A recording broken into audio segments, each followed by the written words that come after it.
Hello guys, and welcome back to MS Tech Tutorials. And in today's video I'm going to be showing you guys how you guys can fix the Xbox error code 0x8027025a, and let's get straight into it. So the first thing you guys want to do is you guys want to sign out of your Xbox account, and you can do that by clicking on the Xbox logo on your controller, heading over to Profile and Systems, scrolling down until you see Sign Out, and just sign out of your account.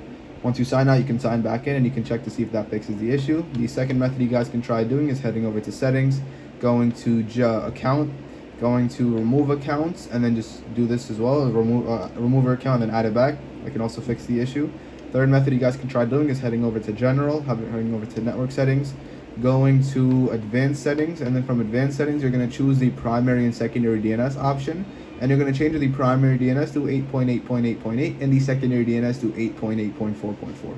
Now once you do all of this, you should be good to go and the error code should be fixed. And that is it for the video, so thank you guys for watching. Make sure to give the video a thumbs up, subscribe to the channel, and have a great day.